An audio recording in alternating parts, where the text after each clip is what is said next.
আমরা যখন বড় হয়েছি তখন শিখেছি যদি তুমি ঈশ্বরের কাছে আসো তাহলে তিনি তোমার সব ইচ্ছা পূরণ করবেন আর তোমার কোনো বিপদ হবে না। আর আমরা এই ভেবে ঈশ্বরকে ভালোবাসতে শুরু করেছি যখন আমি তাকে ভালোবাসি এবং তার সাথে চলি তখন তিনি আমাকে সবকিছু দেবেন। তারপর আমরা বড় হই, বিশ্বাস করি যে অলৌকিক ঘটনাগুলি খুবই সাধারণ, ব্যতিক্রম নয়।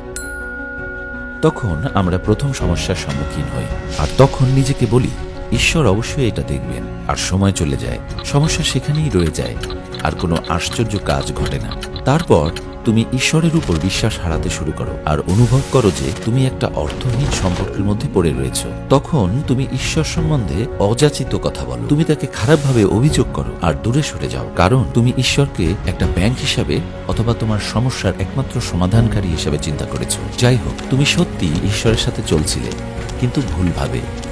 তুমি শুধু লাভের আশায় সম্পর্ক করেছিলে, আশ্চর্য কাজভিত্তিক সম্পর্ক, মসির সময়ের লোকদের মতো। ঈশ্বর তাদেরকে সাগর পার করিয়েছিলেন, তাই তারা তার প্রশংসা করেছিল। তারা সমস্ত অলৌকিক কাজ দেখার পরও অভিযোগ করেছিল। ঈশ্বরের সাথে তোমার সম্পর্কের ভিত্তি হোক ভালোবাসা, লাভের নয়। তাহলে তুমি তাকে ধন্যবাদ দেবে, তাতে তোমার চাওয়া পূরণ হোক বা না হোক। তোমাদের সমস্ত অন্তর, সমস্ত প্রাণ, সমস্ত শক্তি দিয়ে তোমাদের ঈশ্বর সদাপ্রভুকে ভালোবাসবে।